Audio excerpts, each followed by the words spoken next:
내일이면 10개 다 붙어 있을 것 같아. 차가운 금소금이 섞인 목소리가 좁은 신입 수용실의 공기를 갈랐다. 잘못했어요. 진미 언니. 한 번만. 시끄럽고. 내 애미한테 전해. 내일 정오까지 약속한 거 2배로 안 채워 넣으면 내년 손가락이 아니라 내 애미 손가락부터 자를 거니까.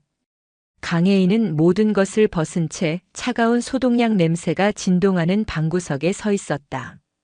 방금 전까지 몸 안 구석구석을 훑던 무례한 손길의 불쾌감보다 방금 들은 대화의 노골적인 폭력성이 그녀의 감각을 더 날카롭게 자극했다.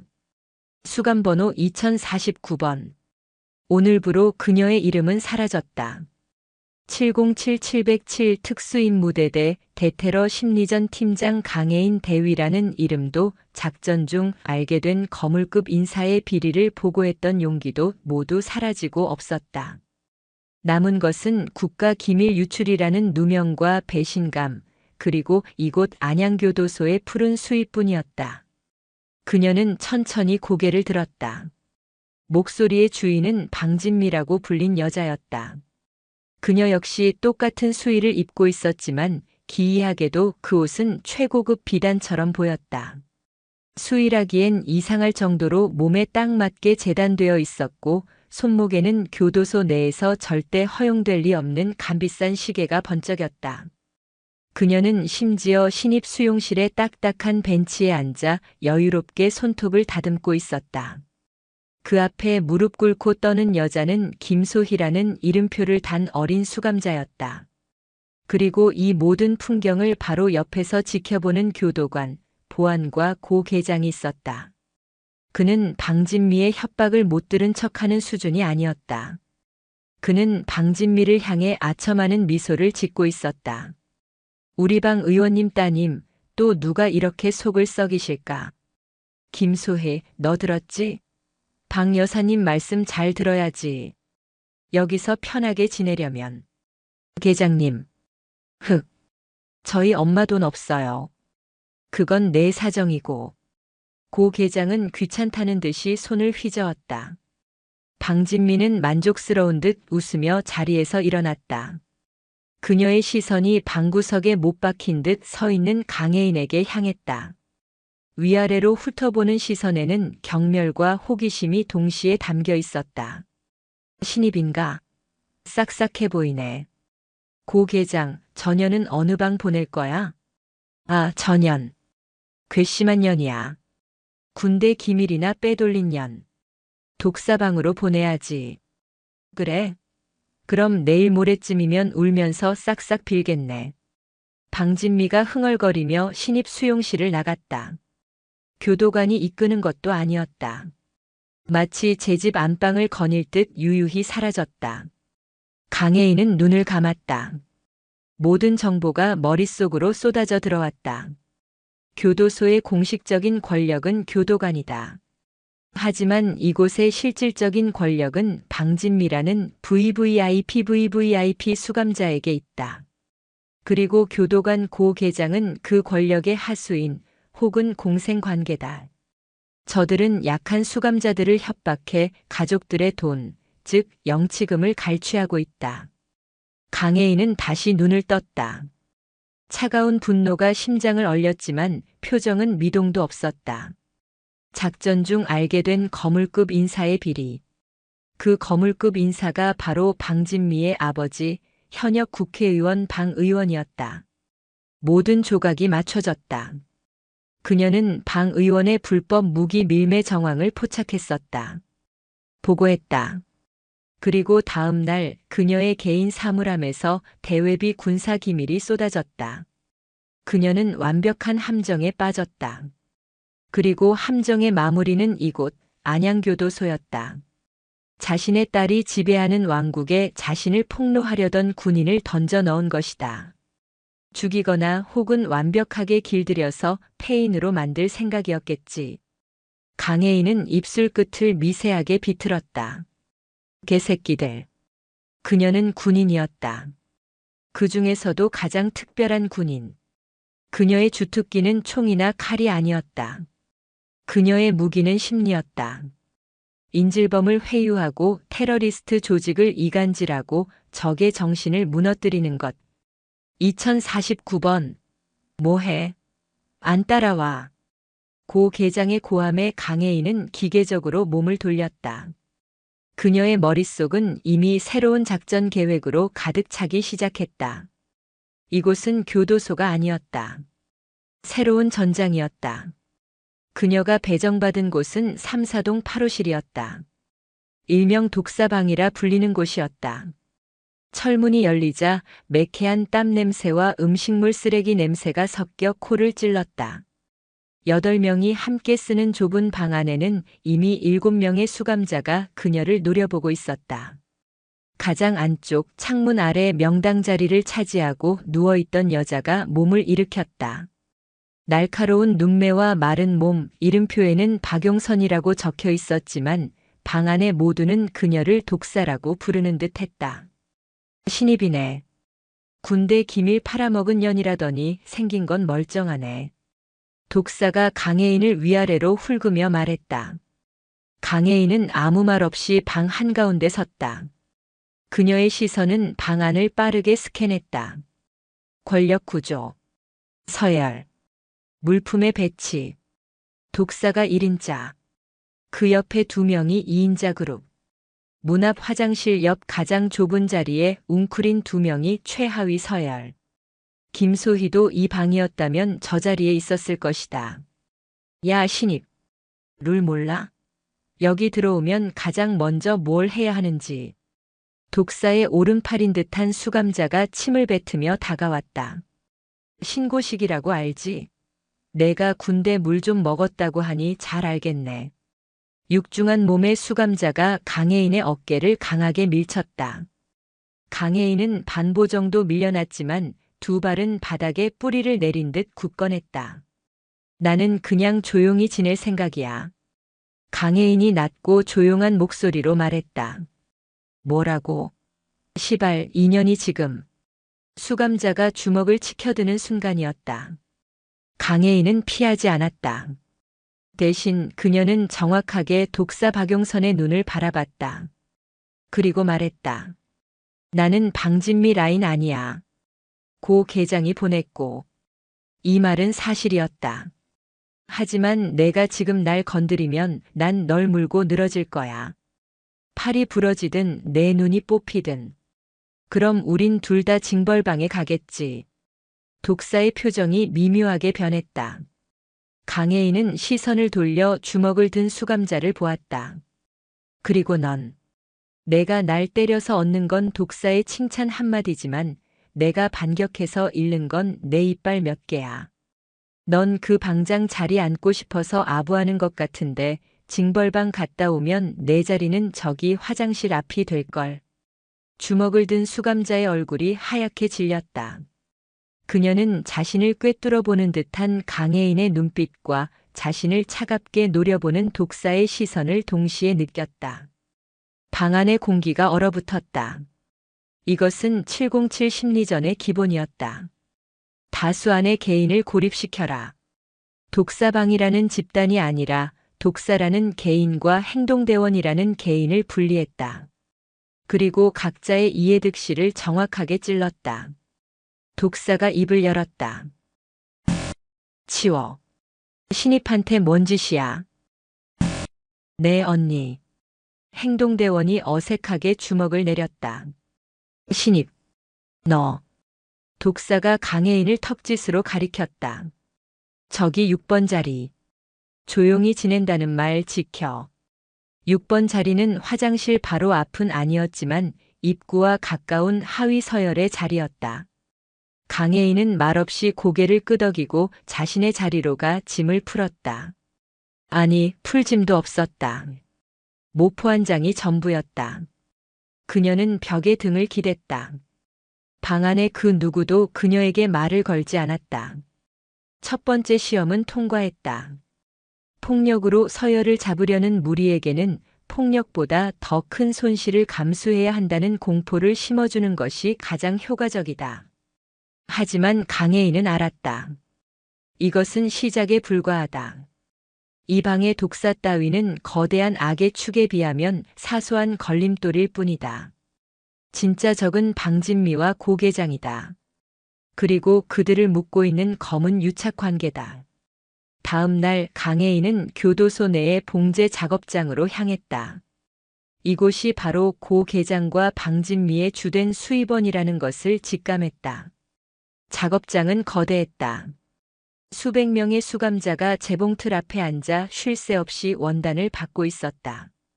먼지와 기계 소음 그리고 교도관들의 고함 소리가 가득했다. 강혜인은 작업장 구석을 보고 눈을 찌푸렸다. 대부분의 수감자가 열악한 환경에서 먼지를 마시며 일하는 것과 달리 환기가 잘 되는 창가 쪽에는 특별 구역이 있었다. 그곳은 마치 백화점 선물 포장 코너처럼 꾸며져 있었다.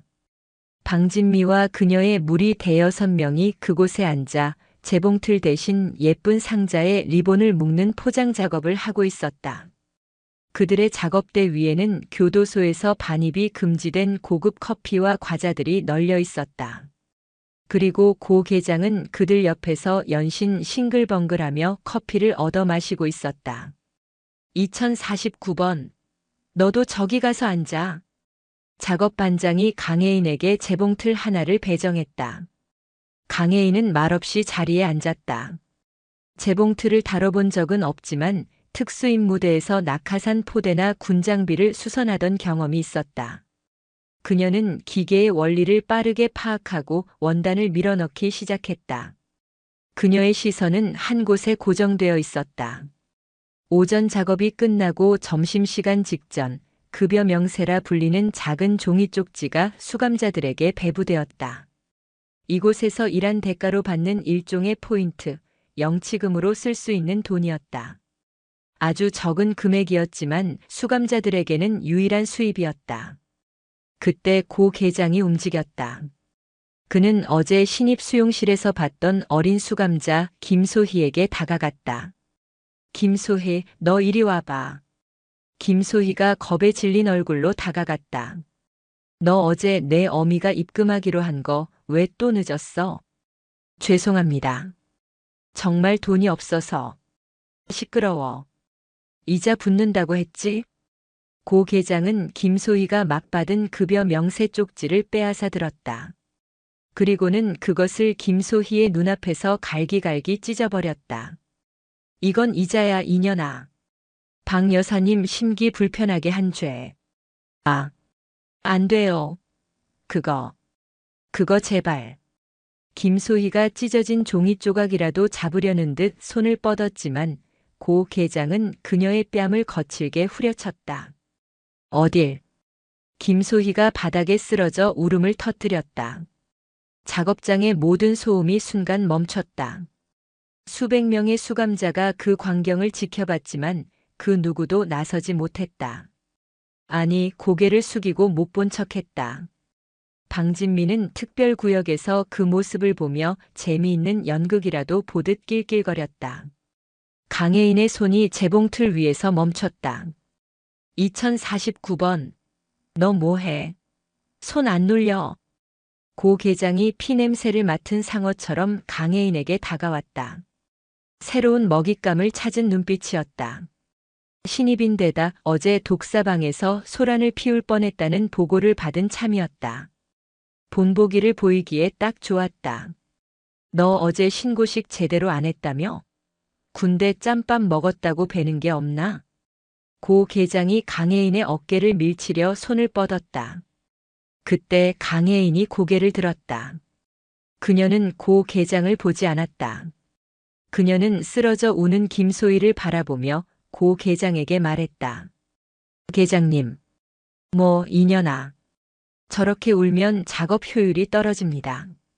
예상치 못한 말에 고 계장의 손이 허공에서 멈칫했다. 강혜인은 천천히 고개를 돌려 고 계장을 바라봤다. 그녀의 눈에는 두려움이나 반항심이 아닌 기묘한 걱정이 담겨 있었다. 저 수감자 저러다 기계에 손이라도 다치면 어떡합니까? 강혜인이 김소의 옆에 재봉틀을 턱짓으로 가리켰다. 교도소 내 안전사고는, 특히 저렇게 명백한 폭행 후에 일어난 사고는 전부 관리자인 계장님 책임으로 돌아갈 겁니다. 보고서 쓰시려면 아주 골치 아프실 겁니다. 고 계장의 눈이 흔들렸다. 그는 강혜인이 자신에게 반항하는 것이 아니라 진심으로 자신의 안위를 걱정하고 있다는 착각에 빠졌다. 생각해보니 틀린 말이 아니었다. 전현이 울다가 손가락이라도 잘리면 그 심할서는 오롯이 자신의 몫이었다. 그리고 강혜인은 목소리를 더 낮췄다. 고 계장만 들을 수 있을 정도로. 저 구역. 그녀의 시선이 방진미가 있는 특별구역을 향했다.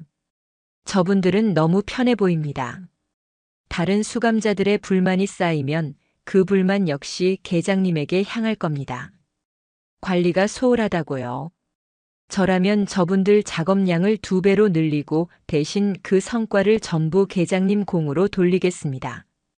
고 계장은 침을 꿀꺽 삼켰다. 이 신입 2049번. 군대 기밀이나 빼돌린 멍청한 년인 줄 알았는데 뭔가 달랐다. 자신을 위협하는 것이 아니라 자신에게 이득이 되는 길을 제시하고 있었다. 시끄러워. 김소희. 그만 안 울어. 빨리 일어나 이래. 고 계장은 애꿎은 김소희에게 고함을 지르곤 강혜인의 어깨를 툭툭 치고 지나갔다. 너. 2049번. 넌 말 많은 거 말고 일이나 제대로 해. 위기는 넘어갔다. 아니, 위기가 아니었다. 강혜인에게는 첫 번째 실험이었다. 쓰러져 있던 김소희가 천천히 일어났다. 그녀는 울음을 참고 있었지만 그 눈빛은 강혜인을 향해 있었다. 원망도 감사도 아닌 이해할 수 없는 존재를 보는 듯한 눈빛이었다. 특별구역에 앉아있던 방진미는 더 이상 웃고 있지 않았다. 그녀는 날카로운 눈으로 강혜인을 노려봤다. 고 계장이 강혜인과 속삭이던 모습을 놓치지 않았다. 자신의 개가 처음 보는 년과 무언가 교감했다는 사실이 그녀의 심기를 건드렸다. 강혜인은 다시 재봉틀을 돌렸다. 드르륵 드르륵. 규칙적인 소음 속에서 그녀의 머리는 차갑게 식어갔다. 작전의 첫 단계는 성공이었다. 적의 분리. 가장 탐욕스럽고 가장 겁이 많은 고리. 고 계장. 강혜인은 고 계장의 심리에 작은 쐐기를 박았다. 나는 내 적이 아니야. 나는 내게 이득을 줄 수 있어. 이제 두 번째 쐐기를 박을 차례였다. 방진미와 고 계장. 서로가 서로를 믿지 못하게 만들 작은 균열이었다. 강혜인은 자신의 작업대 옆에 쌓인 완성된 작업복을 바라봤다. 자신이 오늘 만든 작업복은 총 20벌. 이 작업장의 평균 할당량은 10벌. 그녀는 압도적인 속도와 품질을 보여주었다. 고 계장은 반드시 자신을 다시 찾을 것이다. 효율과 이득을 위해서. 밤이 깊어지고 8호실의 모든 수감자가 잠들었다. 강혜인은 눈을 감지 않았다. 그녀는 머릿속으로 안양교도소의 조직도와 인물 관계도를 그리고 있었다. 고 계장과 방진미. 그 둘을 잇는 돈이라는 굵은 선. 하지만 그 선은 신뢰가 아닌 탐욕과 약점으로 묶인 밧줄이었다. 첫 번째 표적은 가장 탐욕스럽고 가장 겁이 많은 자. 그녀는 고 계장을 떠올렸다. 두 번째 표적은 가장 오만하고 가장 의심이 많은 자. 방진미였다. 강혜인은 조용히 숨을 내쉬었다. 작전 개시. 이튿날 아침 점호 시간. 고 계장은 평소와 다름없이 거들먹거리며 수감자들 사이를 걸었지만 그의 눈은 단 한 사람, 2049번 강혜인을 쫓고 있었다. 어제 작업장에서 들었던 말, 계장님 책임, 계장님 공으로 돌리겠습니다라는 말이 귓가에 맴돌았다. 전현 뭔가 달라. 고 계장은 탐욕스러운 만큼이나 겁이 많았고 겁이 많은 만큼이나 의심이 많았다. 그는 강혜인이 자신을 떠보는 것인지 아니면 정말로 쓸모있는 패가 될 것인지 가늠하고 있었다. 작업장으로 이동한 직후 고 계장은 강혜인을 따로 불러냈다. 먼지 쌓인 작업장 구석, 원단 더미가 쌓여 시야가 가려진 곳이었다. 2049번. 고 계장이 턱을 치켜들며 말했다. 어제 내년이 짓거린 말. 그거 무슨 뜻이냐? 뭐?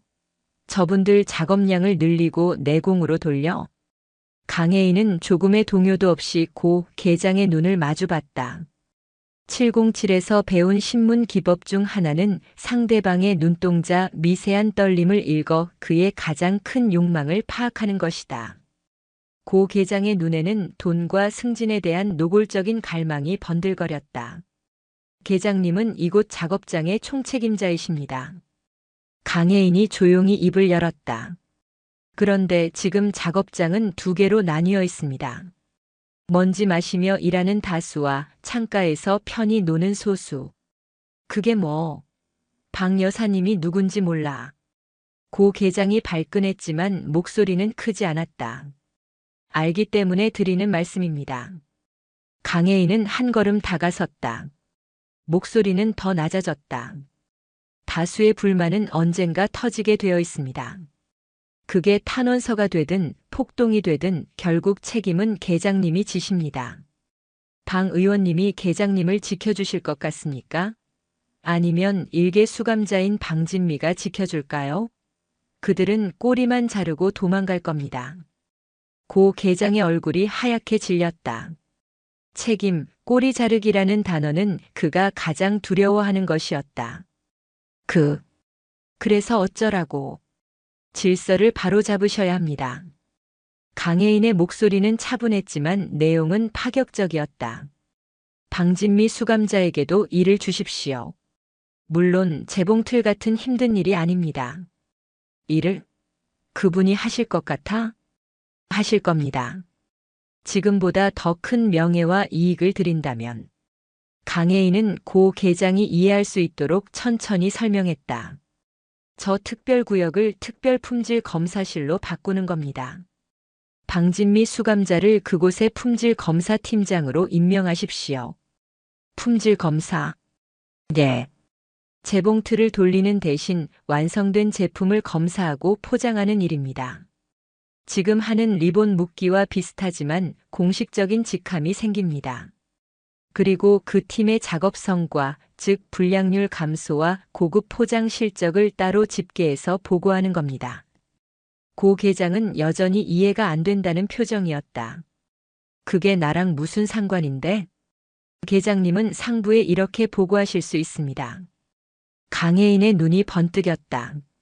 안양교도소의 작업 불량률이 계장님의 혁신적인 관리 시스템 도입 이후 절반으로 줄었다. 심지어 특별관리 대상이던 수감 자방진미마저 계장님의 뛰어난 지도력에 감화되어 작업의 솔선수범 품질 검사라는 중책을 맡아 불량률 감소에 크게 기여했다. 고 계장의 입이 살짝 벌어졌다. 그게 가능해? 제가 가능하게 만들 겁니다. 강혜인은 확신에 차서 말했다. 저는 방진미 팀장이 검사할 물건들, 즉 불량품을 미리 선별해서 넘길 겁니다. 그녀는 그저 앉아서 제가 찾아낸 불량품의 도장만 찍으면 됩니다. 하지만 모든 공로는 방진미 팀장과 그런 그녀를 지도한 계장님에게 돌아갑니다. 고 계장은 침을 꿀꺽 삼켰다. 방진미는 팀장이라는 감투를 쓰고 편하게 일하니 불만이 없다. 나는 작업 효율 개선과 수감자 교화 성공이라는 두 마리 토끼를 잡은 유능한 교도관이 된다. 승진에 목말랐던 그에게는 거부할 수 없는 제안이었다. 그리고 강혜인은 결정적인 쐐기를 박았다. 이 모든 서류 작업과 실적 보고서 제가 대신 작성해 드리겠습니다. 계장님은 결제만 하시면 됩니다.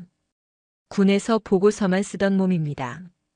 고 계장의 눈이 탐욕으로 빛났다. 그는 강혜인의 어깨를 쳤다. 허허, 인연 봐라. 군대 똥물 먹은 게 아니라 맑은 물만 먹었나 보네. 머리가 비상해.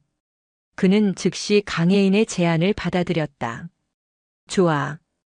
2049번. 넌 오늘부로 작업장 생산 조교다. 재봉틀 돌리지 말고 나 따라서 작업 물량이나 체크해. 그리고 아까 말한 그 보고서 말이다. 아주 그럴듯하게 써와야 한다. 알았어? 명심하겠습니다. 강혜인은 고개를 숙였지만 그녀의 입꼬리는 누구도 보지 못하게 살짝 올라갔다. 생산조교. 그것은 교도소 내에서 합법적으로 작업장을 돌아다니며 모든 생산 기록과 물품 반출입 내역을 확인할 수 있는 자리였다. 방진미와 고 계장이 수감자들의 노동력을 착취해 빼돌리는 장부 외 물품의 흐름을 파악할 수 있는 완벽한 위치였다. 방진미는 이 소식을 듣고 고 계장에게 달려왔다. 계장님, 지금 뭐 하자는 거예요? 저 기밀이나 팔아먹은 년을 조교로 앉혀? 그리고 무슨 품질 검사? 고 계장은 이미 강혜인이 주입한 논리로 무장하고 있었다. 방 여사님, 진정하세요. 다 여사님을 위한 겁니다. 그는 강혜인이 알려준 대로 명예와 실적에 대해 설명했다. 그냥 리본이나 묶는 것보다 팀장 직함 달고 일하는 게 밖에 계신 아버님 보기에도 좋지 않겠습니까? 그리고 힘든 일은 저 2049번 년이 다 할 겁니다. 여사님은 그냥 앉아서 결제만 하세요. 검사 완료 도장 찍는 거 그게 답니다. 방진미는 오만했지만 멍청하지 않았다. 그녀는 고 계장의 말이 자신에게 손해가 될 것이 없음을 금방 깨달았다. 오히려 팀장이라는 말이 마음에 들었다. 고 계장 잔머리 굴렸네. 좋아. 대신 전연 내 눈앞에서 거슬리게 하지 마. 당연하죠. 이렇게 강혜인은 교도소 권력의 두 축, 고 계장과 방진미 사이의 공생관계에 깊숙이 파고들었다. 그녀는 유용한 도구로 위장한 채 두 사람 모두의 신임을 얻는 듯 보였다. 하지만 그녀의 진짜 목표는 신임이 아니었다. 그녀는 두 사람의 연결고리를 관찰하기 시작했다. 고 계장은 방진미에게 편의를 제공하고 방진미는 고 계장에게 돈을 주었다.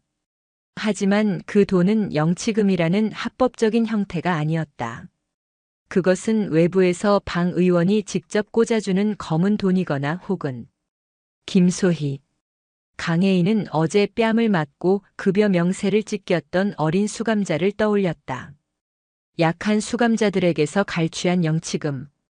강혜인은 생산 조교 완장을 차고 작업장을 돌기 시작했다. 2049번 조교입니다.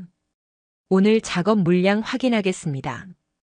그녀는 재봉틀 사이를 걸으며 수감자들의 작업 속도와 표정을 살폈다. 그리고 김소희의 재봉틀 앞에 멈춰 섰다. 김소희는 강혜인의 완장을 보고 겁에 질려 고개를 숙였다. 자신을 괴롭히던 고 계장의 앞잡이가 되었다고 생각하는 듯 했다. 강혜인은 그녀의 작업물을 확인하는 척하며 아무도 듣지 못할 목소리로 속삭였다. 고개 들어. 울면 더 당해.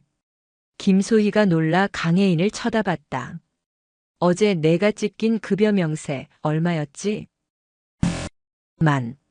12,000원이요. 김소희가 기어들어가는 목소리로 답했다. 방진미는 한 달에 얼마를 뜯어가?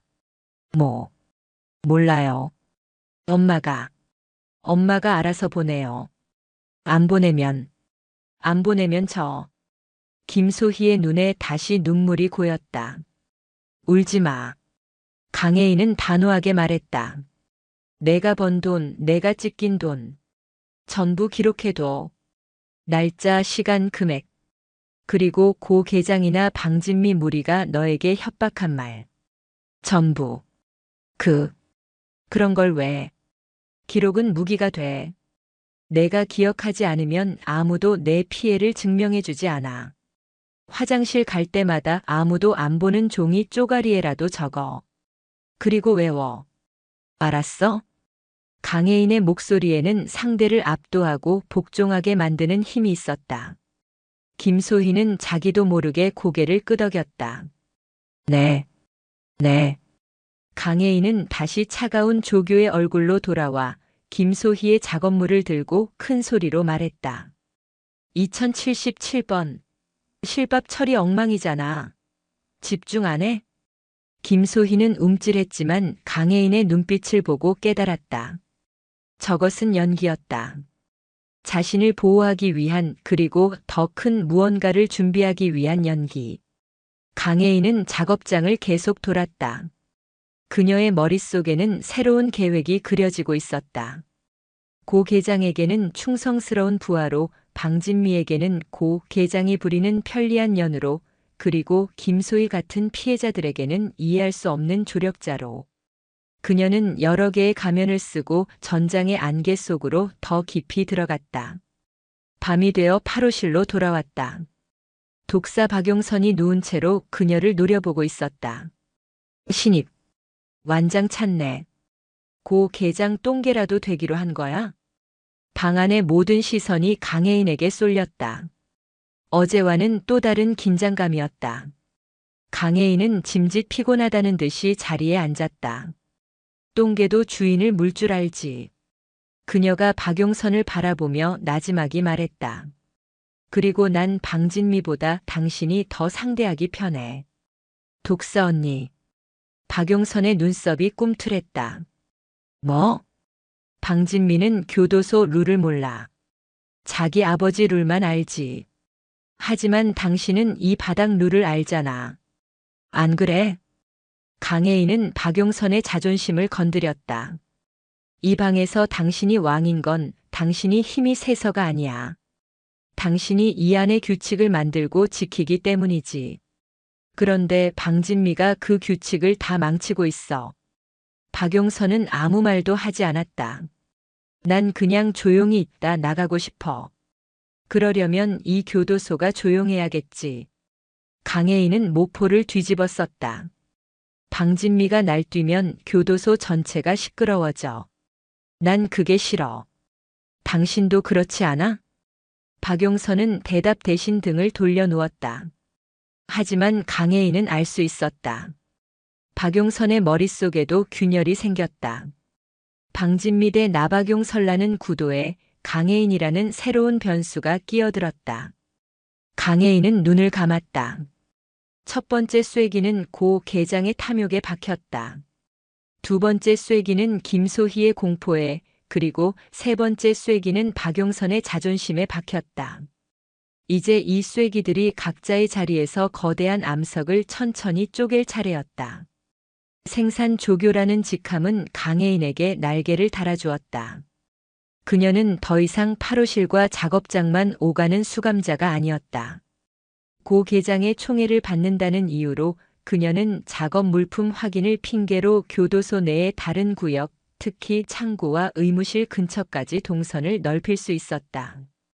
고 계장은 강혜인이 가져다주는 가짜 실적 보고서에 완전히 매료되었다. 2049번. 이거야. 수감자 자율 참여형 품질 관리 시스템 도입. 용어 좋고. 전월 대비 불량률 30% 감소. 아주 좋아. 고 계장은 강혜인이 워드 프로세서로 작성해 온 교도소 행정반의 컴퓨터를 이용한 것이었다. 보고서를 보며 입이 찢어졌다. 이 모든 게 계장님의 지도력 덕분입니다. 강혜인은 감정 없이 말했다. 그렇지. 내 지도력이지. 고 계장은 의기양양하게 보고서에 결제 도장을 찍었다. 그는 이 보고서가 상부에 올라가면 자신의 승진이 코앞이라고 믿어 의심치 않았다. 강혜인은 이 보고서 작성을 빌미로 행정반에 출입하며 교도소의 공식적인 물품 반출입 대장을 열람할 수 있었다. 그리고 그녀가 생산 조교로서 파악한 실제 생산량과 대조하기 시작했다. 찾았다. 그녀의 눈이 가늘어졌다. 공식 장부에는 하루 평균 작업복 1000벌이 생산되어 납품된다고 기록되어 있었다. 하지만 강혜인이 파악한 실제 생산량은 최소 1200벌이었다. 하루에 200벌. 200벌의 작업복이 장부에서 사라지고 있었다. 이 사라진 200벌이 고 계장과 방 의원이 챙기는 뒷돈이다.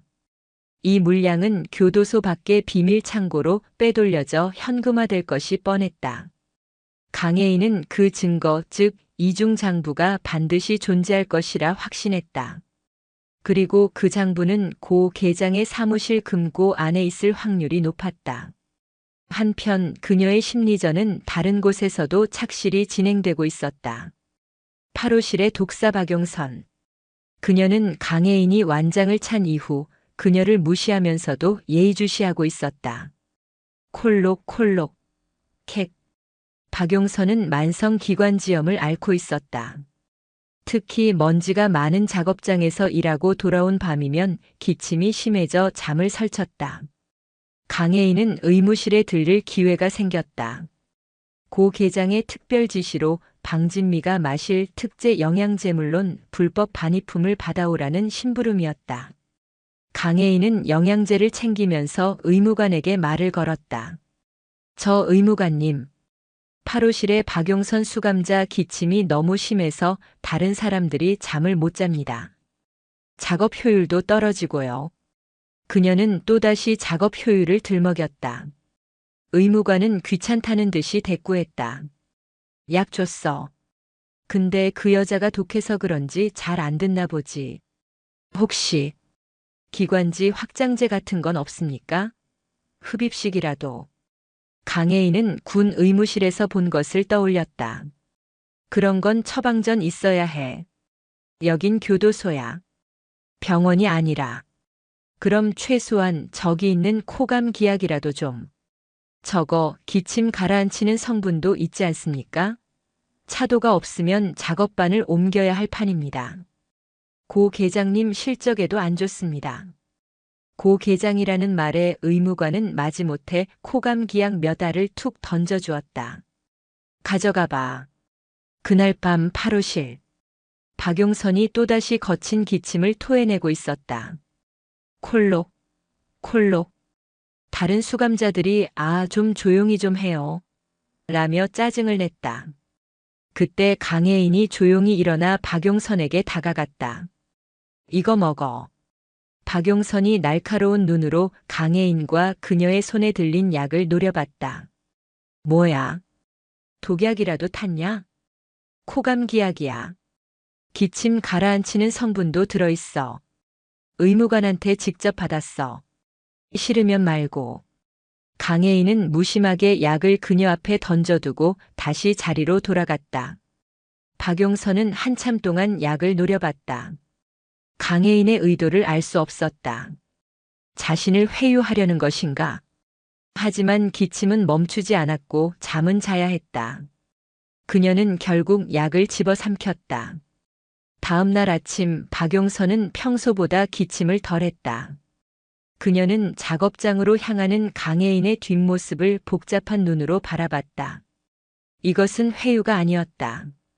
강혜인은 박용선에게 빚을 진 기분을 느끼게 만들었다. 707 심리전의 기본, 상호성의 원칙을 이용한 것이었다. 아주 사소한 호의로 상대방의 심리적 부채감을 유도하는 것. 강혜인의 다음 목표는 김소희였다. 김소희는 강혜인의 지시대로 매일 자신이 겪는 피해를 기록하고 있었다. 혜인. 아니, 2049번님. 어제도 방진미 언니가 엄마한테 전화해서 500만 원을. 잘했어. 계속해. 강혜인은 김소희의 기록을 칭찬하며 그녀에게 새로운 임무를 주었다. 너 방진미 무리들이 무슨 얘기하는지 들을 수 있어? 네. 걔네들은 특별 구역에만 있어서. 아니. 청소 시간. 화장실. 식당. 그때가 기회야. 그들이 무슨 말로 자기들끼리 웃는지, 누굴 욕하는지, 특히 돈 이야기는 무조건 들어. 그리고 나한테 보고해. 김소희는 두려웠지만 강혜인의 말에는 거역할 수 없는 힘이 있었다. 그녀는 자신도 모르게 정보원이 되어가고 있었다. 공포에 질려 울기만 하던 김소희의 눈에 조금씩 다른 빛이 돌기 시작했다. 그것은 공포가 아닌 목적의식이었다. 며칠 뒤 김소희가 떨리는 목소리로 강혜인에게 보고했다. 2049번님, 방진미 언니가 고 계장님 욕하는 거 들었어요. 뭐라고 하던데?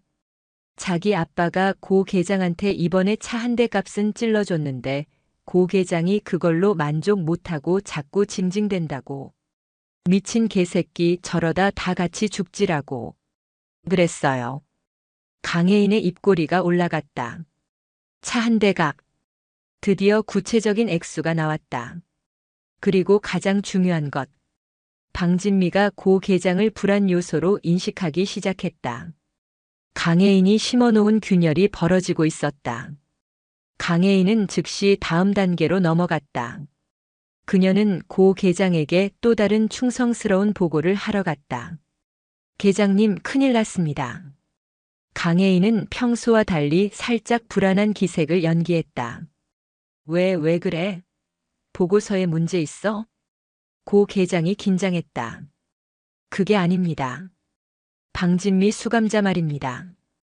강혜인은 주위를 한번 둘러보는 신용을 하고 목소리를 낮췄다.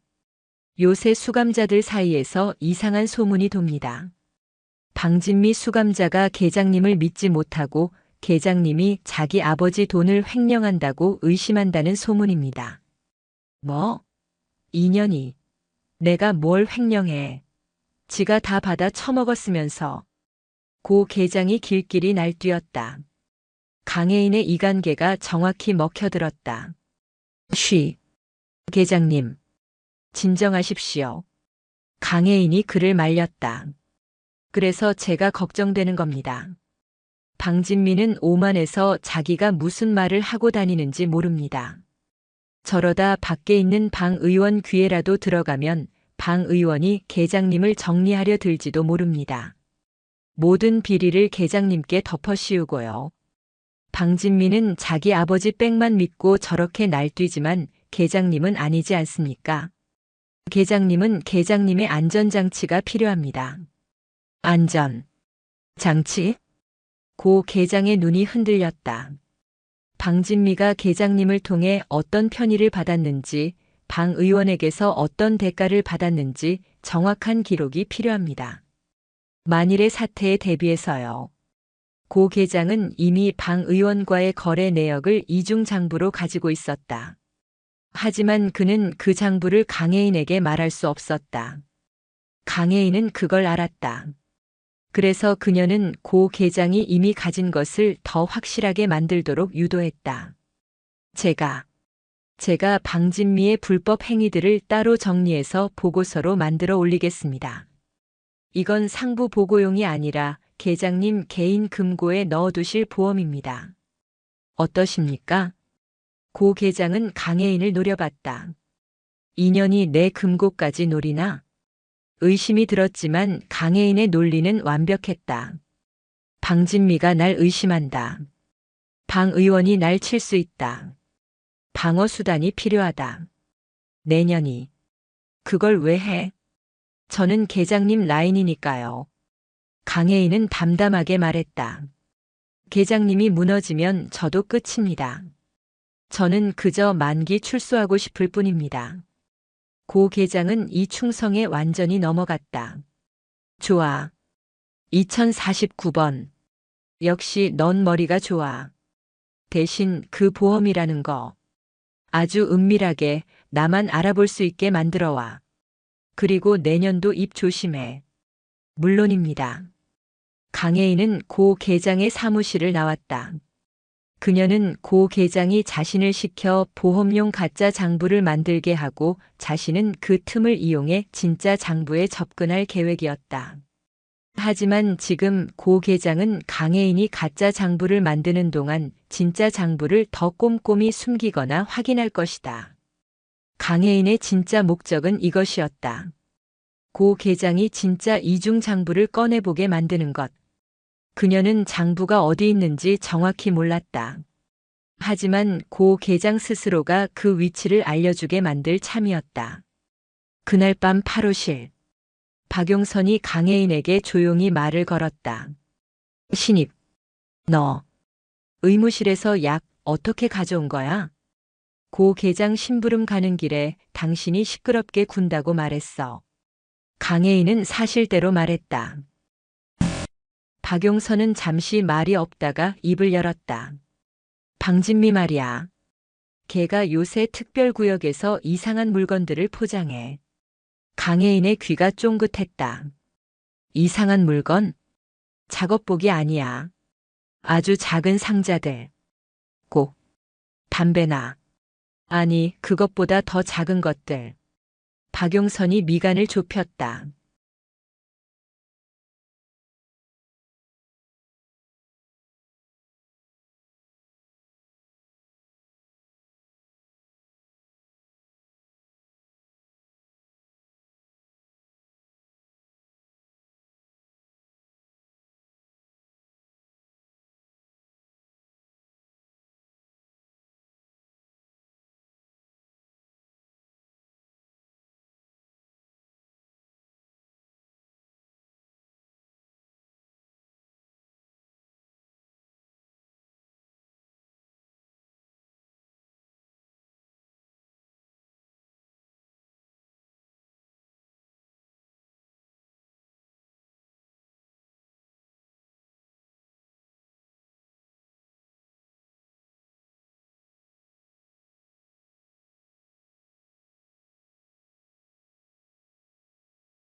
방진미는 머리를 한 대 맞은 듯 멍해졌다.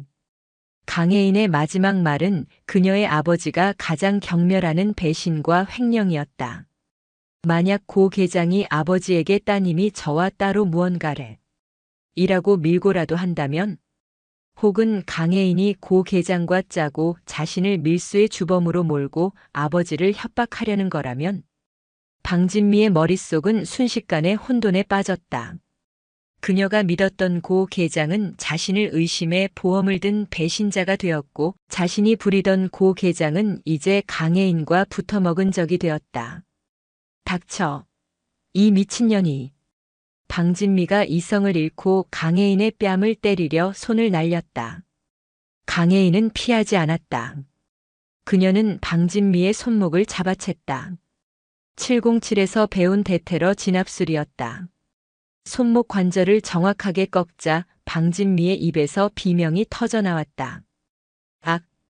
폭력은 안 돼, 방진미 수감자. 강혜인이 차갑게 말했다. 난 군인이야. 넌 민간인이고. 난 정당방위지만 넌 가중처벌이야. 에이.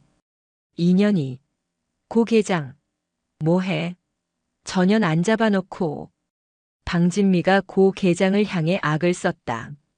고 계장이 곤란한 표정으로 달려왔다. 2049번. 너 뭐 하는 짓이야? 손 안 나? 강혜인은 방진미의 손목을 놓아주었다. 그리고 고 계장을 바라봤다. 계장님. 방진미 수감자가 저를 폭행하려 했습니다.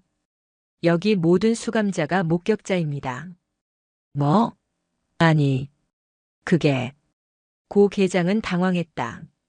방진미가 울부짖었다. 고 계장, 너 전현 편드는 거야? 우리 아빠한테 다 이를 거야. 내가 나 배신하고 전현이랑 짜고 무슨 짓 꾸미는지 다 말할 거라고. 뭐라고? 배신? 고 계장의 얼굴이 하얘졌다. 방진미가 어떻게 보험 장부 이야기를 아는 거지? 설마 2049번 전현이. 강혜인의 계획대로였다. 그녀는 방진미에게 고 계장이 널 의심한다고 흘리고 고 계장에게는 방진미가 널 배신자라고 소리친다는 현실을 보여주었다. 이제 두 사람은 서로를 절대 믿지 못하게 되었다. 그들의 공생 관계는 깨졌다. 조용히 해. 둘 다. 고 계장이 다급하게 소리쳤다. 2049번 넌 독방. 방진미 넌 일단. 내가 왜 독방에 갑니까? 강혜인이 고 계장의 말을 잘랐다. 저는 정당 방위를 했고 방진미 수감자는 폭행을 시도했습니다. 교도소 규율대로라면 징벌방에 가야 할 사람은 방진미 수감자입니다. A. 2년이. 만약 계장님께서 저에게 부당한 처벌을 내리신다면 강혜인의 시선이 고 계장의 목에 걸린 열쇠에 잠시 머물렀다. 저는 교도소장님께 면담을 신청해서 이 작업장의 특별구역과 사라지는 작업복 그리고 작은 상자들에 대해 정식으로 문제를 제기할 수밖에 없습니다. 고 계장의 눈이 경악으로 물들었다. 인연이 모든 것을 알고 있었다. 방진미 역시 충격에 빠졌다. 전현이 정말로 모든 걸 알고 있었다. 두 공범은 이제 강혜인이라는 하나의 적 앞에서 서로를 의심하는 처지가 되었다. 고 계장이 실성한 듯 웃었다. 2049번. 내가 날 협박해? 협박이 아닙니다. 거래입니다. 강혜인은 차분하게 말했다. 방진미를 징벌방에 보내십시오. 규율대로. 뭐? 미쳤어. 내가 방 여사님을 징벌방에 보내라고. 보내셔야 합니다. 그래야 계장님이 방진미의 배신에 휘둘리지 않는다는 걸 증명할 수 있습니다. 그리고 강혜인은 고 계장에게 다가가 방진미가 듣지 못하게 속삭였다. 그래야 방 의원님이 계장님을 더 믿게 될 겁니다. 내 딸이라도 봐주지 않는 공정한 교도관이라고요. 진짜 보험은 그런 겁니다. 고 계장은 혼란스러웠다. 방진미를 징벌방에 보낸다. 방 의원이 노발대발할 것이다. 하지만 보내지 않는다. 강혜인이 모든 것을 폭로할 것이다. 그런데 강혜인의 말처럼 방진미가 자신을 배신자라고 소리친 마당에 그녀를 봐주지 않는 모습을 보이면 오히려 방 의원에게 나는 당신 딸에게 휘둘리지 않고 당신과의 의리만 지킨다는 신호를 줄 수도 있다. 고 계장의 머릿속이 복잡하게 돌아갔다. 그때 작업장 입구에서 조용한 목소리가 들려왔다. 무슨 소란입니까? 모두가 고개를 돌렸다. 그곳에는 이제 막 순찰을 시작한 듯한 젊고 원칙주의자처럼 보이는 신입 교도관이 서 있었다. 강혜인이 3장에서 어렴풋이 존재를 인지했던 양심적인 내부 조력자가 될 가능성이 있는 바로 그 인물 이수진 교도관이었다. 이수진 교도관은 이 모든 혼란의 현장, 강혜인과 방진미 그리고 고 계장의 당황한 얼굴을 차갑게 훑어보았다. 무슨 소란입니까? 날카롭고 차가운 목소리.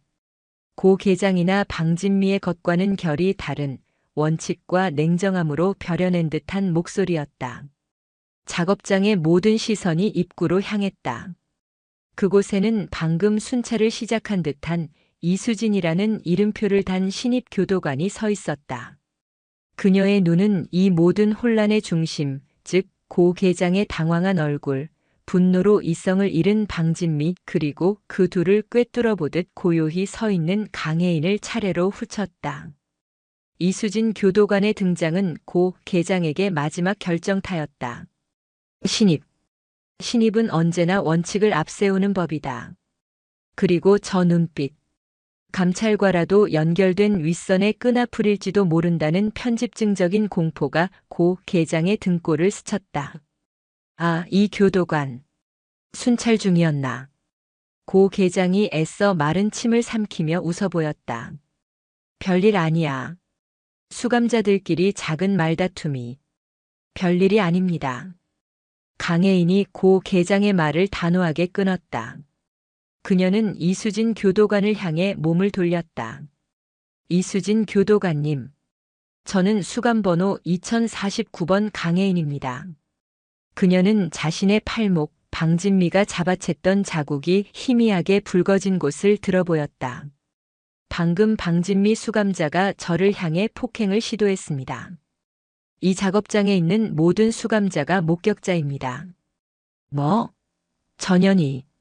방진미가 다시 악을 쓰려 했지만 이수진의 싸늘한 시선에 주춤했다. 또한 강혜인은 멈추지 않았다. 그녀는 고 계장을 바라보며 말했다. 고 계장님께서는 이 명백한 규율 위반을 묵인하려 하셨습니다. 에이, 이 미친년이. 고 계장의 얼굴이 하얗게 질렸다. 강혜인이 자신을 협박하는 것을 넘어 신입교도관이라는 새로운 변수 앞에서 자신을 공개 처형하고 있었다. 이수진 교도관은 강혜인과 고 계장을 번갈아 보았다. 그녀는 상황을 즉각 파악했다. 이것은 단순한 말다툼이 아니라 교도소 내에 골마 터진 권력 암투 현장이었다. 고 계장님, 2049번 수감자의 말이 사실입니까? 폭행 시도가 있었습니까? 그게 방 여사님이. 아니 방 수감자가. 고 계장은 횡설수설했다. 방진미의 아버지를 의식하자니 신입교도관이 눈앞에 있었고 신입교도관을 의식하자니 강혜인이 모든 것을 폭로하겠다고 협박하고 있었다.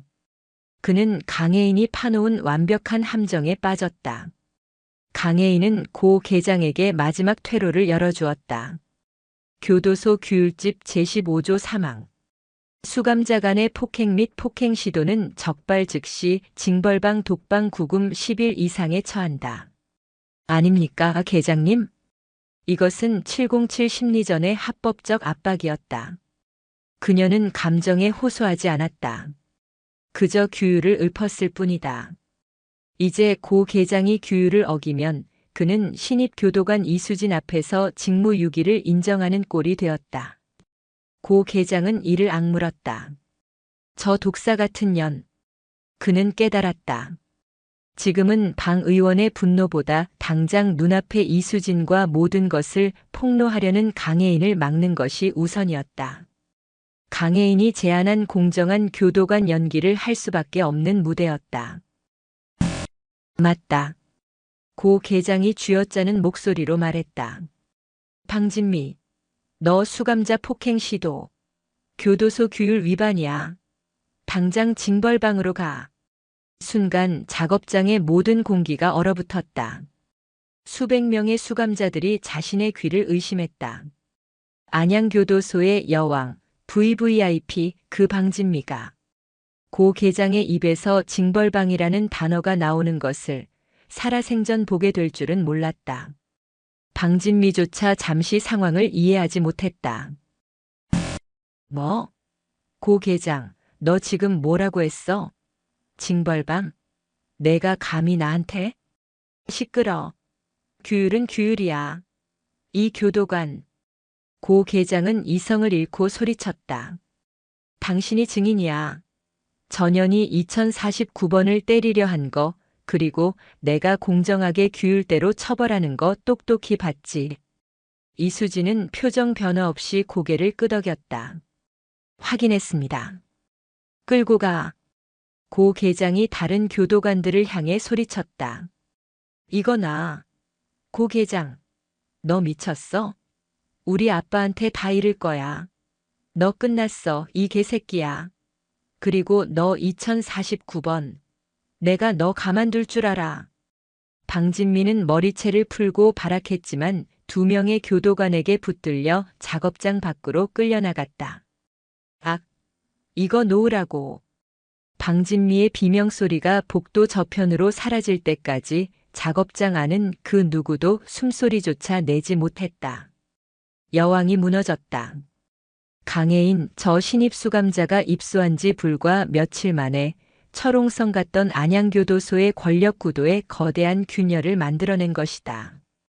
고 계장은 온몸에 힘이 빠져나간 듯 휘청거렸다.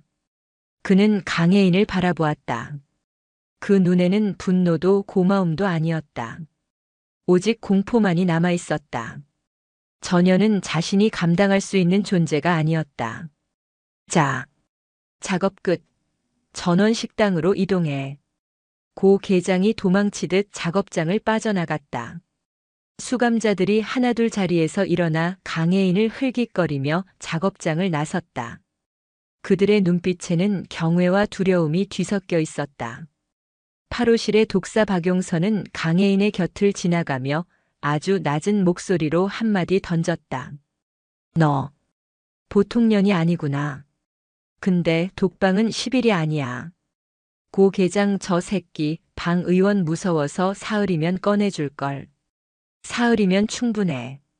강혜인이 대답했다. 박용선은 말없이 강혜인을 한번 쳐다보고는 무리 속으로 섞여 들어갔다. 모두가 빠져나간 작업장. 강혜인이 마지막으로 나가려던 순간 이수진 교도관이 그녀를 막아 섰다. 수감번호 2049번 강혜인. 이수진이 그녀를 정면으로 바라보았다. 잠시 면담 좀 하지. 그녀의 눈은 강혜인의 모든 것을 꿰뚫어 보려는 듯 날카로웠다. 당신 대체 정체가 뭡니까? 질문하신 그대로입니다. 강혜인은 이수진의 시선을 피하지 않았다. 수감번호 2049번. 강혜인입니다. 그런 대답을 들으려던 게 아니야.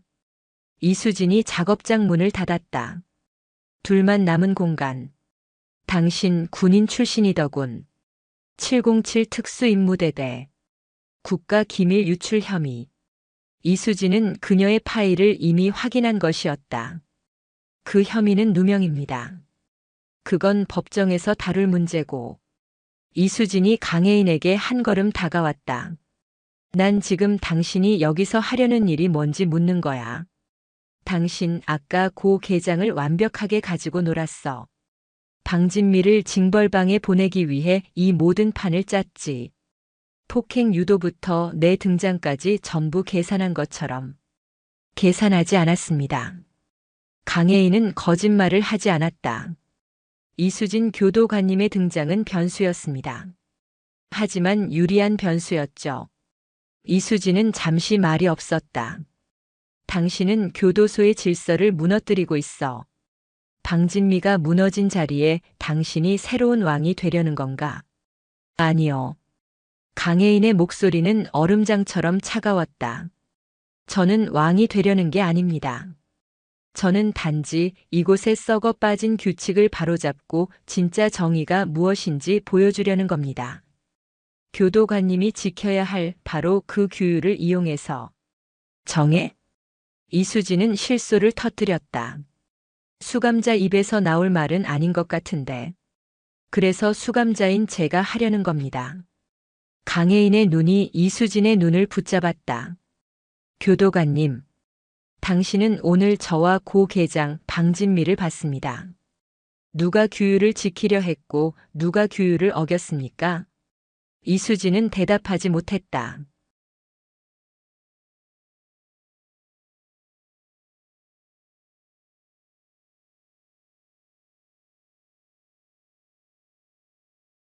이수진 교도관의 눈동자가 격렬하게 흔들렸다. 마약. 교도소 내 마약 밀반입은 그 어떤 범죄보다 심각한 교도소의 존립 자체를 뒤흔드는 대형 사건이었다. 증거 있어? 그래서 만드는 중입니다. 강혜인은 말했다. 고 계장의 사무실 금고. 그 안에 진짜 장부가 있습니다. 방진미가 징벌방에 간 지금 고 계장은 불안해서 그 장부를 확인하거나 옮기려 할 겁니다. 그게 제게는 기회입니다. 이수진은 혼란스러웠다. 눈앞의 수감자가 자신에게 공범이 되자고 제안하고 있었다. 하지만 그녀가 말하는 정의는 이수진 자신이 교도관이 되면서 꿈꿨던 그것과 기묘하게 닮아 있었다. 난 당신 못 믿어. 이수진이 말했다. 하지만 마약이라. 그게 사실이라면 난 교도관으로서 묵인할 수 없어. 그녀는 강혜인을 노려보았다. 내 감시 하에 움직여. 내 눈 밖에서 수상한 짓 하면 방진미 다음은 당신이 될 줄 알아. 거래 성립입니다. 강혜인은 고개를 끄덕였다. 그녀는 또 하나의 쐐기를 박는 데 성공했다. 원칙주의자 교도관의 정의감에 방진미가 징벌방에 갇힌 사흘. 안양교도소는 폭풍 전의 고요함 그 자체였다. 수감자들은 강혜인의 눈치를 보느라 바빴다. 그녀가 식당에서 밥을 먹을 때도 작업장에서 재봉틀을 돌릴 때도 그녀는 조교 직함을 잠시 내려놓고 다시 평수감자처럼 일했다. 이수진 교도관의 감시 하에 튀는 행동을 자제한 것이다. 아무도 그녀에게 말을 걸지 못했다. 독사 박용선조차 파로실에서 그녀를 복잡한 눈으로 지켜볼 뿐이었다. 하지만 이 고요함 속에서 가장 요동치는 건 고 계장이었다. 방 의원의 전화가 교도소에 불이 나도록 걸려왔다. 고 계장, 자네 미쳤나? 내 딸을 징벌방에? 고 계장은 강혜인이 알려준 논리대로 의원님, 따님이 신입 교도관 앞에서 폭행을 시도했습니다. 제가 막지 않았다면 감찰에 걸려 더 큰일이 날 뻔했습니다. 제가 다 뒤집었을 뻔했다고요. 라고 항변했다. 전화기 너머의 방 의원은 잠시 말이 없다가 일단 알겠네. 자네만 믿지. 라며 전화를 끊었다. 고 계장은 전화를 끊고 식은땀을 닦았다. 강혜인의 말이 맞았다. 공정한 연기가 먹혔다. 하지만 동시에 그는 깨달았다. 자신은 이제 방 의원과 강혜인 사이의 줄에 매달린 꼭두각시가 되었다. 젠장, 젠장. 그는 사무실에서 홀로 술이 든 보온병을 들이켰다. 그의 불안감은 극에 달했다. 강혜인 전현이 마약까지 알고 있어. 전현을 이대로 두면 안 돼. 그는 금고를 쳐다봤다. 장부를 옮겨야 해. 고 계장은 금고로 다가갔다. 비밀번호 2580을 누르고 목에 걸린 열쇠를 꺼내 꽂았다. 그가 금고 문을 열고 검은색 가죽 장부를 막 꺼내려던 순간 계장님. 노크 소리와 함께 강혜인이 사무실 문을 열고 들어왔다. 고 계장은 화들짝 놀라 금고 문을 닫으며 장부를 안으로 쑤셔 넣었다. 에이, 2년이 노크도 없이 노크했습니다. 강혜인은 태연하게 고 계장의 손 그리고 그의 목에 걸린 열쇠를 바라봤다. 이수진 교도관님이 작업반 일지 결제받아 오라고 하셔서 왔습니다. 고 계장은 거친 숨을 몰아쉬었다. 심장이 터질 것 같았다. 두고 나가. 그는 목에 걸린 열쇠를 만지작거렸다. 강혜인의 시선이 그 열쇠에 머무는 것을 분명히 느꼈다. 전현이 열쇠를 노리고 있어. 강혜인은 순순히 일지를 책상에 두고 돌아섰다. 열쇠. 저걸 복제해야 한다. 하지만 그가 몸에서 떼어놓질 않아. 그녀는 새로운 계획이 필요했다. 고 계장이 스스로 열쇠를 풀게 만들어야 했다. 다음 날 강혜인은 이수진 교도관을 찾아갔다. 교도관님, 도움이 필요합니다. 무슨 도움? 고 계장은 겁이 많지만 그만큼 교활합니다. 그는 우리가 금고를 노린다는 걸 압니다. 어제 제가 그의 사무실에 갔을 때 그는 장부를 확인하고 있었습니다. 그래서 그의 불안을 극도로 증폭시켜야 합니다. 그가 이성적인 판단을 못하도록. 강혜인은 이수진에게 자신의 계획을 설명했다. 교도관님의 도움이 필요합니다. 딱 한 번 고 계장이 열쇠를 몸에서 떼어놓게 만들 기회를 주십시오. 이수진은 강혜인을 빤히 쳐다봤다. 위험한 계획이군. 하지만 마약 밀수 증거가 확실하다면 해볼 만한 가치는 있겠지. 그녀는 강혜인의 계획에 동의했다. 원칙주의자인 그녀 역시 고 계장의 부패를 더는 눈감을 수 없었다. 오후 작업장. 모든 수감자가 재봉틀을 돌리고 있을 때였다. 갑자기 작업장 한가운데 있던 낡은 배전반에서 펑 하는 소리와 함께 스파크가 튀었다. 악, 뭐야? 수감자들이 비명을 질렀고 작업장 전체에 불이 꺼졌다. 뭐야? 무슨 일이야? 고 계장이 사무실에서 뛰쳐나왔다. 그때 이수진 교도관이 소화기를 들고 배전반 쪽으로 달려가며 소리쳤다. 고 계장님, 배전반에서 불꽃이 튑니다. 합선된 것 같습니다. 빨리 전기실에 연락. 그 순간 스파크가 다시 한번 파밭 하고 튀더니 배전반 근처에서 일하던 김소희의 재봉틀 쪽으로 옮겨 붙었다. 약! 김소희가 겁에 질려 넘어졌다. 살려주세요. 김소희. 고 계장이 당황해서 소리쳤다. 2049번. 너 거기 가깝잖아. 빨리 김소혜 끌어내. 강혜인은 이미 움직이고 있었다. 그녀는 김소희에게 달려갔지만 그녀의 진짜 목표는 다른 곳에 있었다. 이수진 교도관이 소화기를 뿌리는 사이 강혜인은 젖은 걸레밀이 준비해 둔 것이었다로 불길이 번지는 것을 막는 척하며 고 계장에게 외쳤다. 계장님, 소화전 열쇠가 필요합니다. 작업장 구석의 옥내 소화전은 비상시에만 열 수 있도록 자물쇠로 잠겨 있었고 그 열쇠는 모든 비상 열쇠와 함께 고 계장의 열쇠 꾸러미에 달려 있었다. 젠장. 고 계장은 욕을 내뱉으며 목에 걸린 열쇠 꾸러미를 거칠게 잡아챘다. 그는 열쇠 꾸러미를 강혜인에게 던지려다가 멈칫했다. 금고 열쇠. 이걸 통째로 전현에게 넘길 수는 없었다. 이리 가져와. 빨리. 강혜인이 재촉했다. 불길은 김소희의 발밑까지 번지고 있었다. 꿈을 대다 사람 죽으면 계장님 책임입니다. 에잇! 다급해진 고 계장은 열쇠 꾸러미를 풀어 헤치기 시작했다. 소화전 열쇠만 빼내기 위해서였다. 하지만 수십 개의 열쇠가 엉킨 꾸러미는 쉽게 풀리지 않았다. 계장님, 이수진이 소리쳤다. 그렇게는 안 됩니다. 2049번. 너 이리 와서 계장님 도와드려. 난 불길 막을 테니. 이것이 강혜인과 이수진이 짠 계획이었다. 합법적인 접촉. 강혜인은 고 계장에게 달려갔다. 제가 하겠습니다. 그녀는 고 계장의 손에서 열쇠 꾸러미를 거의 빼앗다시피 했다. 고 계장은 불길과 김소혜 그리고 강혜인을 번갈아 보며 어쩔 줄 몰라 했다. 강혜인의 손이 열쇠 꾸러미 위에서 현란하게 움직였다. 그녀의 손가락은 엉킨 매듭을 푸는 것이 아니었다. 그녀는 707에서 배운 기술로 열쇠 꾸러미의 중심에 있는 금고 열쇠의 형태를 빠르게 촉각으로 읽어냈다. 동시에 그녀는 주머니 속에 숨겨두었던 작은 인상용 점토 조각을 손바닥 안에 숨긴 채 금고 열쇠를 강하게 움켜쥐었다. 열쇠의 정확한 형태와 깊이가 점토에 찍혔다. 모든 것이 단 3초 만에 일어났다. 찾았다.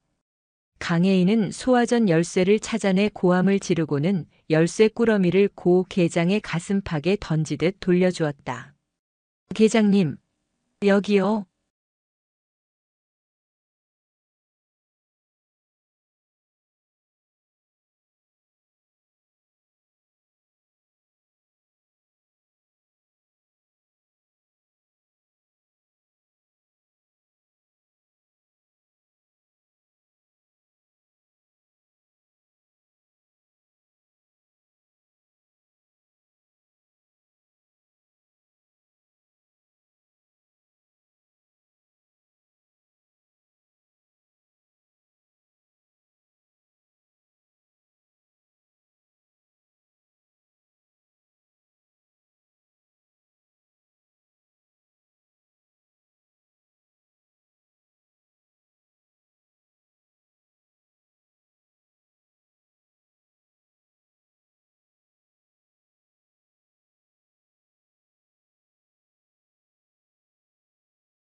강혜인은 고개를 들었다.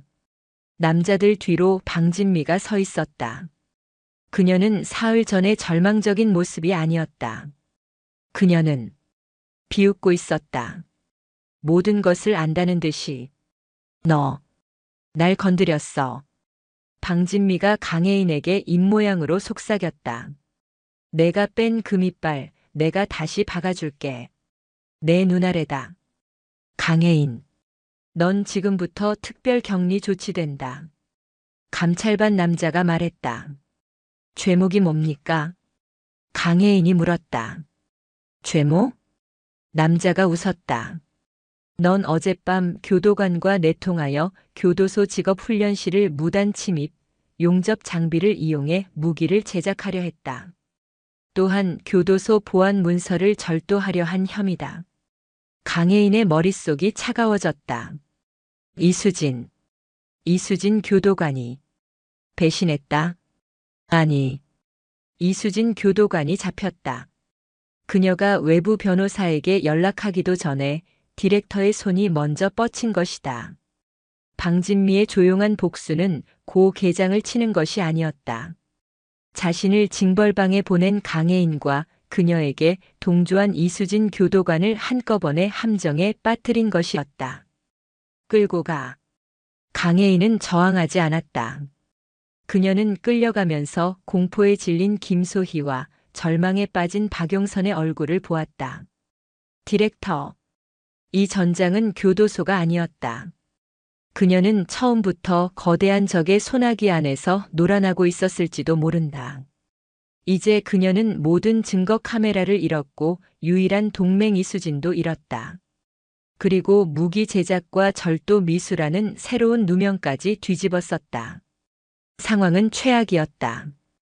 특별 격리실. 그곳은 징벌방과는 차원이 다른 곳이었다. 징벌방은 규율에 의한 처벌 공간이지만 이곳은 규율이 존재하지 않는 어둠이었다. 철컹. 차가운 쇠문이 닫히는 소리가 마지막 희망의 끈을 끊어내는 듯 했다. 빛 한 줄기 들어오지 않는 완전한 암흑. 퀴퀴한 곰팡이 냄새와 오물 냄새가 코를 찔렀다. 강혜인. 어둠 속에서 특별 감찰반, 아니 디렉터의 남자들이 그녀를 불렀다. 카메라는 어디에 있지? 그들은 고문 전문가였다. 707에서 강혜인이 배웠던 회피 기술이 아니라 파괴 기술에 능숙한 자들이었다. 그들은 이수진 교도관이 카메라를 들고 교도소 문을 나갔다는 것, 그리고 그녀가 사고를 당했다는 것까지 태연하게 말했다. 이수진은 아직 살아있다. 한 남자가 그녀의 귓가에 속삭였다. 내가 입을 열면 살고 내가 버티면 오늘 밤 트럭 한 대가 더 필요하겠지. 강혜인의 심장이 얼어붙었다. 이수진. 그녀는 배신자가 아니었다. 그녀는 잡혔다. 자신 때문에, 자신의 계획 때문에 정의를 믿었던 한 사람이 사지에 몰렸다. 강혜인은 입술을 깨물었다. 모른다. 나는 장부를 촬영한 적이 없다. 이것은 심리전이었다. 그들이 자신을 이곳에 가두고 카메라의 행방을 묻는다는 것 자체가 그들이 아직 카메라를 확보하지 못했다는 가장 강력한 증거였다. 이수진은 잡혔지만 카메라는 숨겼다. 어디에? 707 특수요원이라더니 꽤 질기군. 남자들이 비웃었다. 좋아. 내가 입을 열 때까지 내 동료들이 하나씩 부서질 거다. 그들은 강혜인을 그 어둠 속에 홀로 남겨두었다. 시간 감각이 사라졌다. 하루가 지났는지 이틀이 지났는지 알 수 없었다. 배고픔이나 추위보다 무력감과 죄책감이 그녀의 정신을 갉아먹었다. 박용선은, 김소희는 그때 다시 철문이 열렸다. 이번에는 디렉터의 남자들이 아니었다. 일어나 이년아. 고 계장이었다. 그는 강혜인을 질질 끌고 나왔다. 내년 때문에. 그는 공포에 질려 이성을 잃은 듯 보였다. 고 계장은 강혜인을 의무실로 끌고 갔다. 그리고 그녀는 보았다. 침대에 누워있는 박용선. 그녀는 끔찍한 구타를 당한 듯 보였다. 얼굴은 알아볼 수 없을 정도로 부어 있었고 팔에는 깁스를 하고 있었다. 그녀가 강혜인을 위해 내주었던 금이빨 자리에는 방진미의 저주대로 부러진 칫솔대가 피범벅이 된 채 박혀 있었다. 그들은 무기 제작의 증거라며 박용선의 입을 찢어놓은 것이다. 봐. 저게 내가 말한 정의의 대가야. 고 계장이 강혜인의 머리채를 잡고 박용선을 보게 했다. 박용선은 간신히 눈을 떴다. 그녀는 강혜인을 보고 입을 달싹였다. 도망. 가. 그녀는 피를 토해내며 말했다. 복수. 해. 강혜인은 눈을 감았다. 분노가 아니었다. 분노를 넘어선 차갑고 단단한 결이었다. 그리고 김소희. 고 계장은 강혜인을 다시 작업장으로 끌고 갔다. 김소희는 재봉틀 앞에 멍하니 앉아 있었다. 그녀의 눈에는 생기가 없었다. 전현애미. 어제 실종됐어. 고 계장이 속삭였다. 디렉터님은 못하시는 게 없거든. 이제 알겠어? 내가 이길 수 있는 싸움이 아니야. 강혜인은 김소희를 바라보았다. 교도소의 모든 복도, 감시 카메라의 위치, 교대 근무자의 동선이 완벽하게 입력되어 있었다. 그녀는 고 계장의 사무실로 향하지 않았다. 그녀가 먼저 향한 곳은 파로실이었다. 철컥. 그녀가 고 계장에게서 받은 열쇠로 방문을 열었다. 잠들어 있던 수감자들이 흠칫 놀라 몸을 일으켰다. 너. 독사 박용선의 오른팔이었던 수감자가 강혜인을 보고 경악했다. 내가 어떻게 해? 독사는? 강혜인의 목소리는 얼음 같았다. 의무실. 그리고 김소희는 알아. 너희들도 당했지. 강혜인은 방 안을 둘러봤다. 김소희가 뜯겼던 것처럼 다른 수감자들의 영치금도 모두 바닥나 있었다. 방진미가 징벌방에서 나온 이후로 고 계장과 디렉터의 남자들이 모든 것을 빼앗아갔을 거야. 너희들의 돈, 너희들의 희망. 전부. 수감자들은 고개를 숙였다. 공포와 분노가 뒤섞인 침묵. 일어설 시간이야. 강혜인이 말했다. 너희들이 이대로 당하고만 있으면 다음은 내 목숨이야. 박용선처럼. 나는 지금 고 계장과 디렉터를 잡으러 간다. 강혜인이 말했다. 모든 것을 되돌려 놓을 거야. 하지만 나 혼자는 안 돼. 너희들의 도움이 필요해. 우리가 뭘 할 수 있는데? 한 수감자가 절망적으로 물었다.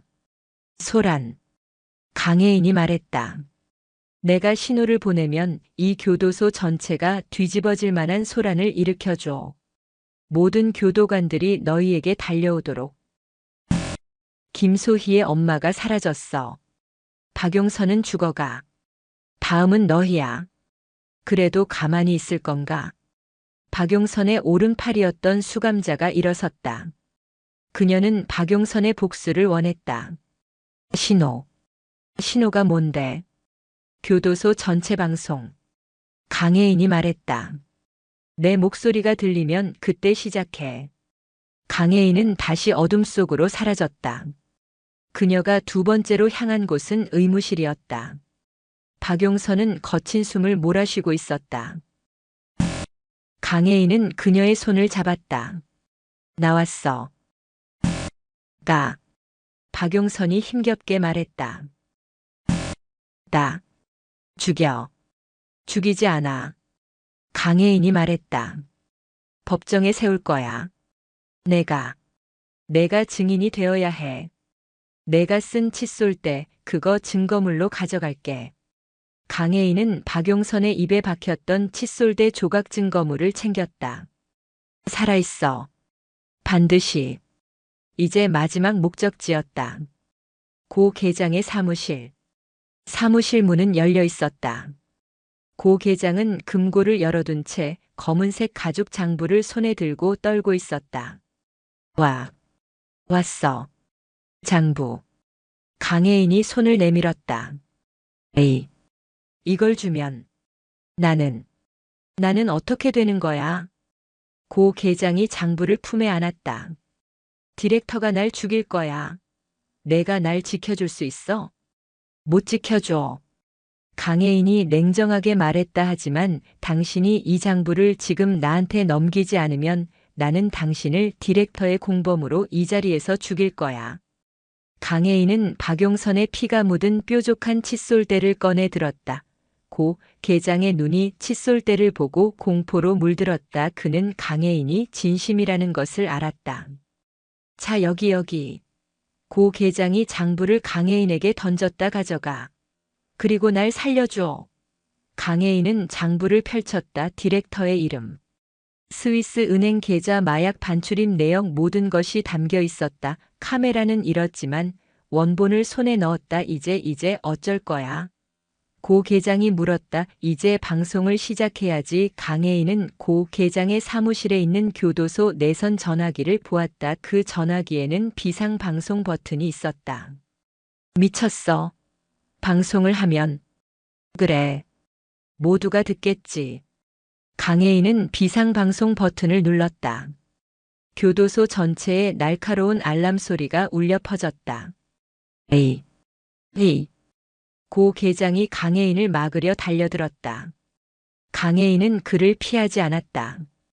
그녀는 고 계장의 팔을 꺾어 제압하고 그의 얼굴을 방송용 마이크 앞에 처박았다. 말해. 강혜인이 고 계장의 귀에 속삭였다. 내 입으로 직접 말해. 내가 저지른 모든 짓을. 싫어. 말해. 방진미와 방 의원 그리고 디렉터의 이름을. 강혜인은 칫솔대로 그의 목을 겨누었다. 고 계장은 절규했다. 살려주세요.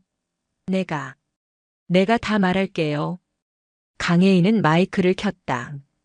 고 계장의 절규와 고백이 교도소 전체로 울려 퍼지기 시작했다.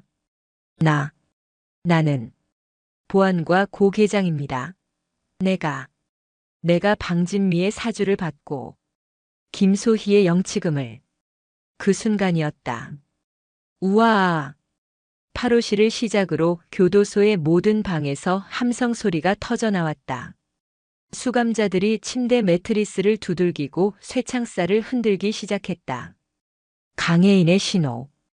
교도소 역사상 전례 없는 폭동이 시작된 것이다. 뭐야? 이 소리는. 고 계장이 공포에 질렸다.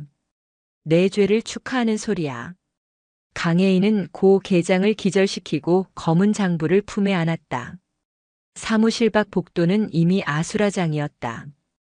교도관들은 고 계장의 방송 내용에 충격을 받고 동시에 수감자들의 폭동에 정신이 팔려 있었다. 거기서 2049번 디렉터의 남자들이 총을 들고 그녀에게 달려왔다. 고 계장의 방송을 듣고 사태를 파악한 것이다. 강혜인은 작업장으로 뛰었다.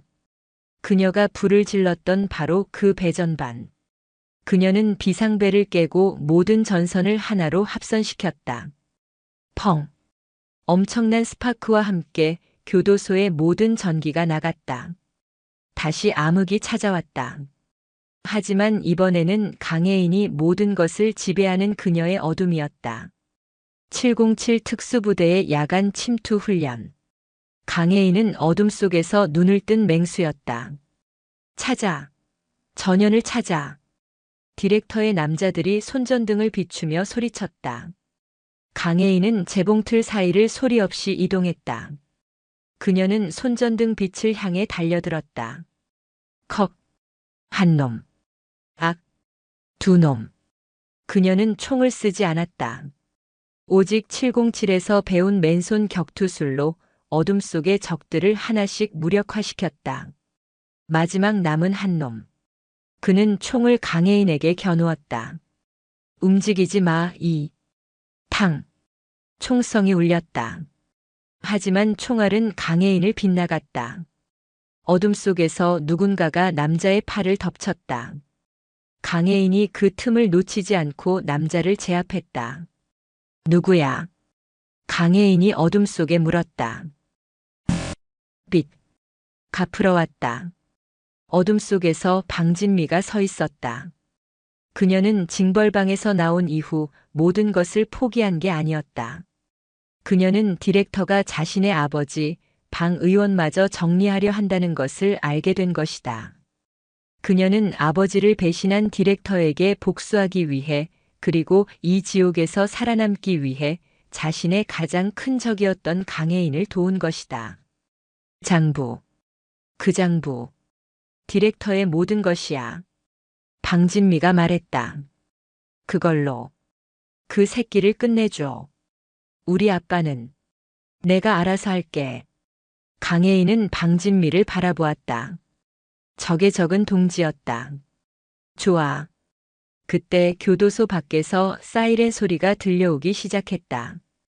폭동, 총성, 그리고 방송. 외부에 진짜 경찰과 언론이 몰려오고 있었다. 교도소의 정문이 열리고 무장한 경찰 특공대와 법무부의 진짜 감찰팀이 쏟아져 들어왔다. 밤새 이어진 폭동과 교도관의 내부 고발 방송, 그리고 총성까지. 안양교도소는 대한민국 뉴스의 중심이 되어 있었다. 모두 무기 버리고 엎드려. 강혜인은 검은 가죽 장부를 품에 안은 채 작업장 한가운데 당당히 서 있었다. 디렉터의 남자들은 그녀의 손에 제압되어 쓰러져 있었고, 방진미는 자신의 죄를 기다리는 사람처럼 조용히 구석에 앉아 있었다. 당신이 2049번 강혜인 수감자입니까? 감찰팀장이 그녀를 경계하며 물었다. 나는 대한민국 육군 707 특수임무대대 강혜인 대위입니다. 강혜인이 장부를 들어 올렸다. 그리고 이것은 당신들이 찾던 디렉터의 범죄 증거입니다. 이 안에 이 교도소를 지옥으로 만든 모든 자들의 이름이 있습니다. 감찰팀장은 떨리는 손으로 장부를 받아들었다. 그의 뒤로 기자들의 카메라 플래시가 쉴 새 없이 터졌다. 이 모든 상황은 교도소 외부에서 대기하던 언론에 의해 생중계되고 있었다. 그 후 모든 것이 바뀌었다. 법적 처벌. 강혜인이 넘긴 디렉터의 장부는 대한민국을 뒤흔든 교도소 게이트의 스모킹건이 되었다. 디렉터의 정체는 현직 법무부 고위 관료로 밝혀졌다. 그는 방 의원을 앞세워 교도소를 마약 밀수와 불법 정치 자금의 세탁소로 이용해왔다. 방 의원, 방진미 그리고 디렉터를 포함한 관련자 전원이 체포되었다. 고 계장은 자신의 방송 고백과 강혜인에 대한 협조가 참작되어 감형을 받았지만 교도소 내에서의 모든 범죄에 대한 죗값을 치르게 되었다. 피해자 보상. 교도소 게이트로 인한 범죄 수익은 천문학적인 액수였다. 법원은 디렉터와 방 의원의 모든 은닉 재산을 몰수하여 안양교도소 피해자들을 위한 보상 기금을 설립하라고 판결했다. 가장 먼저 김소희의 어머니가 무사히 가족의 품으로 돌아왔다. 디렉터의 조직이 와해되자 풀려난 것이다. 김소희는 재심을 통해 감형되었고 그녀의 가족은 갈취당했던 모든 영치금과 정신적 피해보상금까지 돌려받았다. 다른 모든 수감자 역시 착취당한 노동의 대가와 영치금을 법적으로 보상받았다. 언론 보도. 언론은 강혜인을 푸른 수의를 입은 정의의 여신이라 불렀다. 그녀가 어떻게 707의 심리전 기술을 이용해 거대한 부패 카르텔을 무너뜨렸는지 그 과정이 매일같이 신문 일면을 장식했다. 박용선은 의무실에서 치료를 받고 기적적으로 회복했다. 그녀는 게이트의 가장 중요한 증인이자 피해자로서 법정에 섰다. 그녀가 강혜인에게 주었던 금이빨 열쇠와 피 묻은 칫솔대는 부러지지 않은 정의의 상징으로 보도되었다. 석방된 그녀는 8호실의 진실이라는 제목의 탐사보도 책을 출간했고 그 책은 즉시 베스트셀러가 되었다. 주인공 명예 회복. 강혜인의 재심은 일사천리로 진행되었다. 그녀에게 국가 기밀 유출이라는 누명을 씌운 것 자체가 디렉터와 방 의원의 계획이었음이 장부를 통해 만천하에 드러났다. 법원은 그녀에게 무죄를 선고했다. 피고인 강혜인. 무죄. 법정에서 판사의 주문이 울려 퍼지는 날 강혜인은 담담했다. 며칠 뒤 그녀는 안양교도소 정문 앞에 섰다. 푸른 수의가 아닌 단정한 사복 차림이었다. 그녀를 기다리는 차가 한 대 있었다. 차에서 내린 사람은 다름 아닌 이수진 교도관이었다. 그녀는 사고를 당했지만 강혜인이 폭동을 일으킨 사이 외부 변호사에게 연락해 목숨을 건졌다. 그녀가 숨겼던 카메라는 결정적인 보조 증거가 되었다. 이수진은 아무 말 없이 강혜인을 향해 거수 경례를 붙였다. 강혜인도 그녀를 향해 조용히 목례를 했다. 고생 많았습니다, 교도관님. 강 대위님이야말로 고생 많으셨습니다. 강혜인이 차에 오르려던 순간 누군가 그녀를 불렀다. 저기, 김소희였다. 그녀는 이제 교도소의 그늘을 벗고 평범한 20살의 얼굴을 하고 있었다. 에이, 이거. 김소희가 작은 종이 가방을 내밀었다. 제가 처음으로 아르바이트에서 번 돈으로 산 거예요. 가방 안에는 따뜻한 캔커피 2개가 들어 있었다. 감사했습니다. 정말로. 강혜인은 캔커피를 받아들었다. 그녀는 김소희의 어깨를 가볍게 두드려 주었다. 잘 살아. 그게 진짜 복수야. 차는 서울을 향해 달리기 시작했다. 이수진이 운전을 하며 물었다. 이제 어디로 가실 겁니까? 군으로 복귀하십니까? 강혜인은 차창 밖의 풍경을 바라보았다. 아니요. 그녀가 입을 열었다. 잠시 쉴 생각입니다. 하지만 그녀의 눈은 쉬고 있지 않았다. 디렉터는 잡혔지만 그녀는 알았다. 이 세상에는 아직도 수많은 디렉터가 존재한다는 것을. 교도소는 그저 작은 전장이었을 뿐이다. 강혜인은 손에 든 따뜻한 캔커피를 매만졌다. 그녀의 새로운 전쟁은 이제 막 시작되고 있었다. 얼마 후 대한민국 정부는 그녀의 공로를 인정했다.